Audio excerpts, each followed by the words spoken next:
North Korea right now says it's fueling that long-range rocket, and that's fueling fears that the launch could set in motion a potentially disastrous chain of events. The launch could come within hours, we're told, and there are already reports out of South Korea that the North may soon follow with an actual nuclear test. As the clock ticks away, tensions clearly rising. And Tony Blair, the former British Prime Minister, is joining us right now in the Situation Room. Mr. Prime Minister, how serious of a threat right now is North Korea? What's going on? Is just a little showboating on the part of the new young leader there, or is there a real potential nuclear crisis underway? Well, it is to an extent. It's him trying to display with the new regime coming in, or the new leader coming in, that he's not going to be cowed or bow down in front of the West. On the other hand, yes, of course it's serious, because what they're doing is testing a missile that could have very serious implications for the region. So you've just got to keep up the pressure. The role of China is obviously immensely important. And you've got to spare a thought also for the people of North Korea. They say this is not a missile. They say it's a rocket, and they're launching a satellite in space, that there's only peaceful purposes, that it's not a missile. Yeah, I think that they know what they're doing. I think we know what they're doing.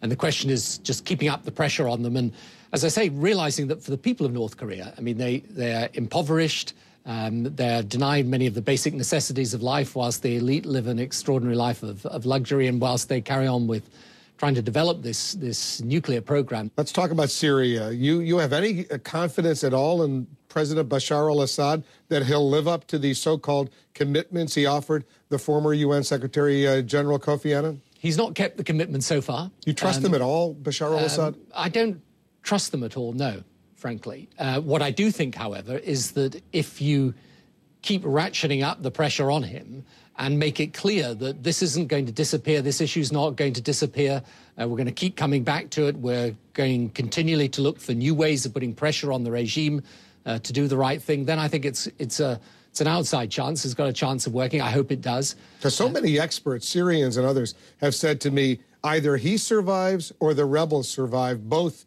can't survive. This is a war of survival between the regime of Bashar al-Assad and those who are opposed to him. Sure. So the question is he prepared, even at this stage, to take a chance of a negotiated way out? I mean, there's no way that you can have this situation stable again unless there's an agreed change in the way that the country operates and works. You think there can be a negotiation that will allow him to remain in power? No, I don't think there'll be a negotiation that allows him to remain in power, but I think it is possible, I'm not saying it's likely, but it's possible that you could have a situation in which if the Kofi Annan's initiative is allowed to work, then you could have an agreed process of transition. In other words, that he goes away, he leaves the country? Is that what you're saying? Well, I think there are all sorts of possibilities as to how, what happens to him personally. I think the most important thing is that there's change in the country. And this, for us from the outside, what is important is that the people inside the country know we're not abandoning them.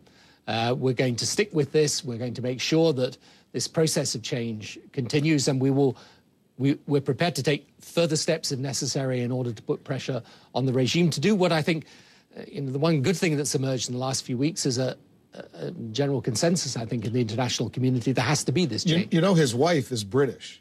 She was born in Britain. Is this far-fetched to think, give them asylum in Britain, given the fact that she is a British citizen? I've not come across that suggestion. You're a former Prime Minister of Britain. I am a former Prime Minister. Would that be something that would be appropriate, you think? Let them escape and set up shop, if you will, in Britain? Let's get this first stage done and underway. I think the issue now is, will they break the promises they're making now as they've broken the previous promises? I hope not. But the only thing that will give us a chance of keeping them to those promises is if we keep up the pressure.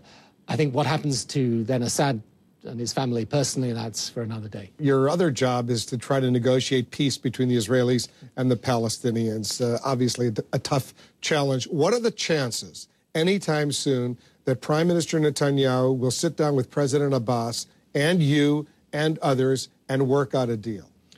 There's a chance, and there's always a chance, and you've got to keep working. How good of a chance is that? Well, somewhat better than there was maybe a few months back. Why?